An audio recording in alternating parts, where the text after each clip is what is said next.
Hello student, coherent English classes की book series में आपका स्वागत है। मैं हूं आपका इंस्ट्रक्टर मोहम्मद ज़ियाउल्लाह कमर। आप देख रहे हैं हमारे YouTube channel coherent English classes. और इस वीडियो में आज हम लोग डिस्कस करने जा रहे हैं बिहार स्कूल एग्जामिनेशन बोर्ड के 11th की किताब रेनबो पार्ट 1 के प्रोज सेक्शन के prose number 1 animal in prison के पैराग्राफ नंबर 22 से लेकर पैराग्राफ नंबर 23 तक का हिंदी इंग्लिश ट्रांसलेशन, एक्सप्लेनेशन तथा वर्ड मीनिंग। तो बने रहिए इस वीडियो के अंत तक। आइए स्टार्ट करते हैं। एनिमल इन प्रिजन्स, जो कि पंडित जवाहरलाल नेहरू, ये जो ऑथर हैं, उनके द्वारा लिखी गई है। ये भारत के पहले प्रधानमंत्री थे और ये मतलब कि एनिमल्स इन प्रिजन का 7वां पार्ट्स है। इससे पहले के 6 पार्ट्स ऑलरेडी हमारी एप्लीकेशन कोहेरेंट इंग्लिश क्लासेस पे अपलोड हो चुकी है। अगर आपने उस एप्लीकेशन को डाउनलोड नहीं किया है तो मैं आपसे रिक्वेस्ट करता हूँ कि सबसे पहले आप जो है प्ले स्टोर पर जाइए, कोहेरेंट इंग्लिश क्लासेज इस नाम से, मतलब कि यहाँ देखिए कोहेरेंट इंग्लिश क्लासेज इस नाम से आप जो है सर्च कीजिए। आपको जो है वो एप्लीकेशन मिल जाएगा। उस एप्लीकेशन को डाउनलोड कर लीजिए और इसके बाकी के जो 6 पार्ट्स है जो ऑलरेडी अपलोड हो चुके हैं उस पार्ट्स को पहले देखिए। उसके बाद जो है ये 7वां पार्ट को देखना स्टार्ट कीजिए। तो इस पार्ट के अंदर आज हम लोग डिस्कस करेंगे पैराग्राफ नंबर 22 और पैराग्राफ नंबर 23। तो आइए स्टार्ट करते हैं। Paragraph number 22, I came in contact with animals far more in prison than I had done outside. यानी कि जेल से बाहर के मुकाबले जानवरों से मेरा, यानी कि पंडित जवाहरलाल नेहरू का संपर्क जेल के अंदर अधिक हुआ। यानी कि जो पंडित जवाहरलाल नेहरू जो थे, जेल में अगर नहीं थे तो वहाँ पे, क्योंकि उनका हमेशा काम होता है, देखिए बड़ा आदमी है, प्रधानमंत्री बनने वाला है, लोग उसकी जान पहचान, तो वो लोगों से घिरे हुए रहते थे, तो उसमें जानवर कम और आदमी अधिक मिला। लेकिन जैसे ही जेल के अंदर आए तो उनको जो है तरह तरह के जानवर को देखने का और उसको नज़दीक से समझने का मौका मिला। I had always been fond of dogs, मैं हमेशा कुत्तों का शौकीन था, मतलब कि कुत्ता को जो पालन करना उनका शौक था पंडित जवाहरलाल नेहरू का। एंड हैड केप्ट सम, और मैंने कुछ जो है रखा भी था, मतलब पंडित जवाहरलाल नेहरू के पास कुछ कुत्ते भी थे। But I could never look after them properly, परंतु मैंने उसकी देखभाल उचित ढंग से कभी नहीं किया।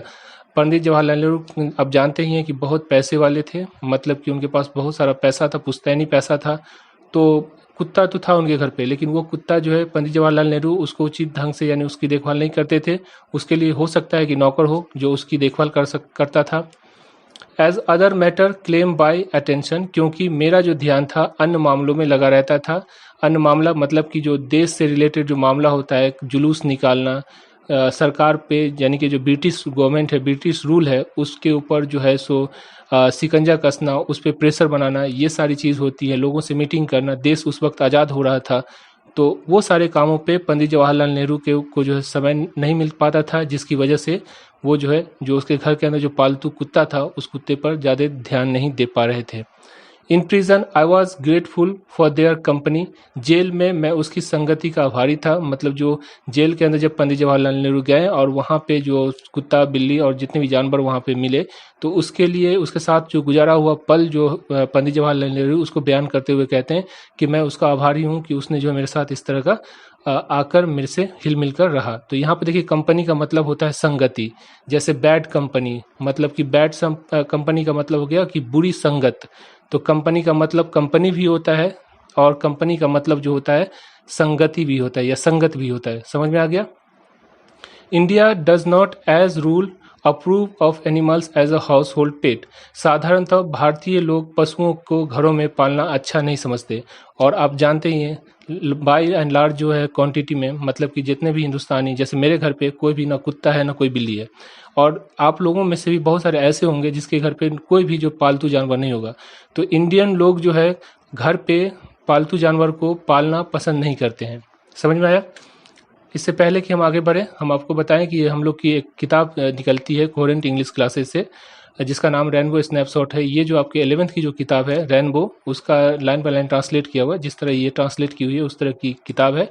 अगर आप परचेज करना चाहते हैं तो आप जो है सो हमारी नंबर 90659862 पे कॉल कर सकते हैं, या फिर जो है आप हमारी एप्लीकेशन कोहेरेंट इंग्लिश क्लासेस पर भी ऑर्डर दे सकते हैं। वहाँ पे आपको 400 रुपये हम लोग चार्ज करते हैं, जिसके अंदर ये किताब आपको पूरी मिल जाती है। ग्रामर पढ़ाएंगे और साथ में जो है आपको 168 घंटे का वीडियो होता है, जिसमें पूरी कंप्लीट कोर्स हम लोग करवा के देते हैं। इस कोर्स की जो है सबसे बड़ी विशेषता ये है कि इस कोर्स के अंदर आपको line by line Hindi English translate करके किताब मिल जाएगा, और इस कोर्स को अपनी मर्जी से कहीं भी और जितना चाहे उतना पढ़ सकते हैं। समय की बचत होती है, कोर्स हो या टॉपिक होता है वो कंप्लीट जो है कराया जाता है समय पे, और बैच छूटने का कोई डर नहीं होता है। जब भी आप ज्वाइन करते हैं शुरू से पढ़ने को मिलता है, मतलब ऐसा नहीं कि अभी आप नवंबर में ज्वाइन कीजिएगा तो आपको हम जो है सो 10 चैप्टर आपका छोड़ देंगे और बाकी चैप्टर पढ़ाएंगे, ऐसा नहीं होता है। यहाँ पे पूरी की पूरी जो है आप जब भी ज्वाइन कीजिए, अगर एग्जाम से 10 रोज पहले भी ज्वाइन कीजिएगा तो आपके पास चांस होगा कि आप पूरी की पूरी किताब को जो है पढ़ सकते हैं।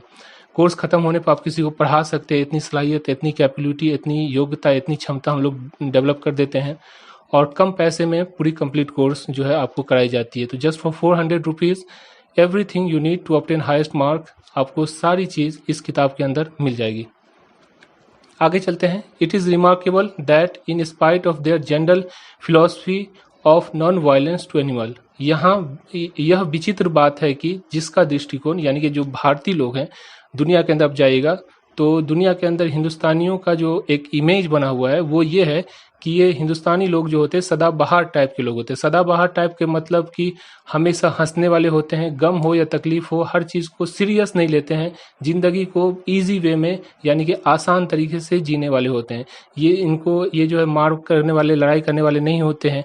जैसे मैं जब बाहर था, विदेश के अंदर था, तो कतर के अंदर जैसे पठान जो होता है, जो पाकिस्तानी होता है पठान, तो वहाँ का जितना भी कतरी जो निवासी था, जो कतर का जो निवासी होता है उसको कतरी कहते हैं, तो जितना भी निवासी था वो पठान से दूर दूर रहते थे। हालांकि पठान जितना भी कंस्ट्रक्शन का काम होता था पठान करता था, लेकिन वो उससे दूर इसलिए रहते थे, उससे मुंह नहीं लगाते थे, क्योंकि पठान थोड़ा जो सन की टाइप का होता है, वो जो है सो किसी भी आदमी को मतलब कि अगर उसका मन रहा अच्छा, उस तरह से उसको ट्रीट किए तो वो जिगर निकाल के आपको दे देगा, लेकिन अगर थोड़ा सा भी उल्टा सीधा किए तो उठा के पटक देगा। और बड़ा लंबा चौड़ा होता है, 7 फीट का होता है, तो लोग उससे डरते थे। लेकिन जैसे ही कोई हिंदुस्तानी कोई कतरी से मिलता था तो लोग उससे घुल मिल के बात करते थे, यानी खुल के बात करते थे। और जब पूछते थे लोग कि जैसे हम लोग पूछते थे कि आप जो हिंदुस्तानी जो है उनसे वो आपको कैसे लगते हैं, तो वो बताता था कि हिंदुस्तानी जो लोग होते हैं जॉली फेलो का मतलब होता है खुश मिजाज इंसान, मतलब कि वो इंसान जो सदाबहार हो, हंसी मजाक में जिंदगी काटे, मतलब कि कोई भी चीज़ को सीरियस ना ले, अगर आप उसको गाली भी दे दिए तो आपको पागल समझ के छोड़ देगा। तो इस तरह के लोग होते हैं। तो कहने का मतलब देखिए, हम लोग का जनरल फिलॉसफी ये बना हुआ है कि हम लोग नॉन वायलेंट लोग होते हैं, मतलब कि हम लोग अहिंसा के पुजारी होते हैं। अहिंसा हमारे जो है रग में मतलब कि हमारे खून में दौड़ता है। तो वही बात यहाँ पर पंडित जवाहरलाल नेहरू कहते हैं कि it is remarkable that in spite of their general philosophy of non violence to animal, यह विचित्र बात है कि जिसका, यानी जो हिंदुस्तानियों का दृष्टिकोण पशुओं के प्रति अहिंसात्मक होता है। देखिए, हम लोग पशु पक्षी जानवर, यहाँ तक कि सांप कीड़ा भी होता है तो उसको मारने से परहेज करते हैं। मतलब लोग कहते हैं इसको नहीं मारो, जाने दो, ये पशु है, छोड़ दो। अगर आपका खेत भी खा जाता है तो आप उसको जो है सो थोड़ा सा हरका कर उसको भगा देते हैं, उसको मारते नहीं है। लेकिन आगे देखते हैं क्या बोलते हैं, they are often singularly careless and unkind to them, लेकिन अक्सर ऐसा देखा गया है कि एकदम से उसके प्रति हम लोग जो होते हैं वो लापरवाह होते हैं और निर्दयी हो जाते हैं। Even the cow that favoured animals, यहाँ तक कि गाय जो कि लाभदायक पशु होती है, मतलब कि गाय जो होती है हमको फायदा पहुंचाने वाली पशु होती है, though looked up to and almost worshipped by many Hindus and often the cows of rat is not treated kindly, हालांकि कई हिंदुओं द्वारा पूजी जाती है। अक्सरों बेशतर हिंदू जो होते हैं, generally by and large quantity में जो हिंदू होते हैं वो क्या करते हैं, गाय की पूजा करते हैं और अक्सर दंगों का कारण बनती है। और यही गाय जो होती है वो दंगों का कारण बनी है। और हर अक्सरों बेशतर अगर जगह पे देखा जाता है कि ये जो गाय होती है एक दंगा का कारण बन जाती है। लेकिन फिर उसके बाद पंडित जवाहरलाल नेहरू कहते हैं लेकिन उसके साथ भी हम लोग दयालु व्यवहार नहीं करते हैं, मतलब कि गाय को भी हम अपने इच्छा के अनुसार, अगर हमारे फायदे का हुआ तो हम उसको क्या करते हैं, उसको माता मान लेते हैं, और जब अगर हमारे फायदे की नहीं रही तो उसे जो है हम रोड पे छोड़ देते हैं। जैसे अभी जो लॉकडाउन हुआ है उसके अंदर आप जाइएगा, एक रिपोर्ट से है, मैं पढ़ रहा था इसको यानी वीडियो बनाने से पहले, तो उस रिपोर्ट के अंदर ऐसा था कि जो गाय का जो चारा के लिए जो अलोकेट किया गया था, जो अमाउंट यानी जो पैसा दिया गया था गाय के चारा के लिए, वो सारा पैसा जो है खत्म हो गया, मतलब कि वो सारा पैसा को चोरी हो गई उसकी, मतलब लोगों ने जो है सो उसको अपने मफाद के लिए, अपने फायदे के लिए यूज किया। Paragraph number 23, different country have adopted different animal as a symbol of their ambition और कैरेक्टर। विभिन्न देशों ने अपनी महत्वाकांक्षा मतलब अपने फायदे के लिए और अपने चरित्र के अनुसार प्रतीकों के रूप में विभिन्न पशुओं को अपनाया है। मतलब कि हर देश का जो पशु राष्ट्रीय पशु होता है वो अलग अलग होता है। The eagle of United state of America end of Germany, यानी कि संयुक्त राज्य अमेरिका जो है और जर्मनी का जो है वो क्या है, गरुड़, ईगल समझ में। ईगल जो है वो गरुड़ जो पक्षी है वो उसका राष्ट्रीय पशु है। The lion and bulldogs of England, और इंग्लैंड का जो राष्ट्रीय पशु है वो सिंह है, मतलब कि शेर और बुलडॉग है। The fighting cock of France, और फ्रांस का जो लड़ाका है, फ्रांस का जो राष्ट्रीय पशु है वो लड़ाका मुर्गा है। समझ में आ गया। The bear of old Russia, और पुराने रूस का यानी जो रूस है उसका जो है राष्ट्रीय पशु कौन है, वो भालू है। हाउ फार, कहाँ तक, do this Patreon animals mould national character, ये संरक्षक जानवर राष्ट्रीय प्रतिष्ठा को ढांचे में ढालते रहेंगे। Most of them are aggressive fighting animals, beast of the prey, इनमें से अधिकतर आक्रमणकारी लड़ाके शिकारी पशु होते हैं। It is not surprising that, इसमें कोई हैरत की बात नहीं कि the people who grow up with these example, कि वो लोग जो इन उदाहरणों के साथ यानी इस तरह के पशु को अपने आसपास और अपनी अपनी किताबों के अंदर पढ़कर जो है उदाहरण के साथ यानी कि अपनी किताबों के अंदर पढ़कर उसे देखकर जो है बड़े होते हैं। Before them should mould themselves consciously after them and strike up aggressive attitude, वे जानबूझकर, मतलब वो लोग जो इस तरह के पशुओं को देखते हैं किताब में, जैसे हम कहेंगे हमारा राष्ट्रीय पशु क्या है, हमारा राष्ट्रीय पशु बाघ है, तो जब हम इसको पढ़ते हैं तो क्या करते हैं कि जानबूझकर अपने आप को वैसा बना लेते हैं और आक्रमणशील जो है दृष्टिकोण अपना लेते हैं।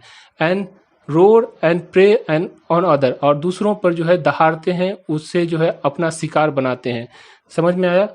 Nor it is surprising that the Hindu should be mild and non violent for his patrons animal is a cow, ना ही इसमें कोई आश्चर्य की बात है कि हिंदू विनम्र होते हैं। हिंदू मतलब हिंदुस्तान के जो लोग होते हैं वो क्या होते हैं, विनम्र होते हैं और अहिंसक होते हैं, मतलब हिंसा के पक्षधर नहीं होते हैं। क्यों? क्योंकि उसका जो प्रतीकात्मक पशु है वो क्या है, गाय है। यानी गाय को हम लोग जो है सो माता के रूप में उसे इज्जत और सम्मान के रूप में उसको जो है सो हम लोग, यहाँ पर माता का मतलब माँ नहीं हुआ, मतलब इज्जत वाली जो पशु के रूप में उसको हम लोग जो है सो जानते हैं, उसको देखते हैं उसकी नज़रों से। तो हमारा जो दृष्टिकोण है वो देखिए कि हम लोग अहिंसात्मक हैं, मतलब कि अहिंसा में विश्वास रखते हैं और जो है हम लोग विनम्र होते हैं, बहुत ही नॉर्मल डाउन टू अर्थ लोग होते हैं। तो इस तरह से पैराग्राफ नंबर 22 और 23 का हमने जो है सो इसको एक्सप्लेन किया, इसके वर्ड इसके जो है इसको लाइन बाय लाइन ट्रांसलेट किया और इसके वर्ड मीनिंग को थोड़ा सा देख लेते हैं। देखिए, सिंगुलरली का मतलब होता है एकदम से, रैट मतलब दंगा फसाद जो होता है, मारपीट जो होता है, जैसे अभी दिल्ली का दंगा हुआ तो ये रैट हो गया। काइंडनेस का मतलब हुआ दया। सिंबल्स का मतलब होता है प्रतीक या चिन्ह। एग्रेसिव का मतलब होता है आक्रमणशील। एटीट्यूड का मतलब होता है दृष्टिकोण। समझ में आ गया। तो इस तरह से पैराग्राफ नंबर 22 और 23 को हमने जो लाइन बाय लाइन ट्रांसलेट किया, उसको एक्सप्लेन किया, उसके वर्ड मीनिंग को देखने की कोशिश की।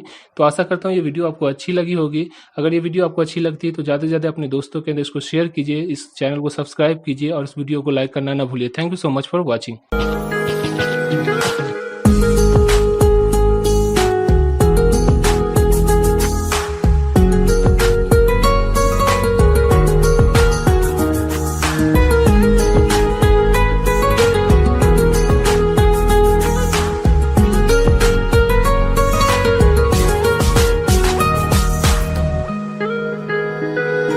Thanks for watching video, and for more videos please subscribe our channel.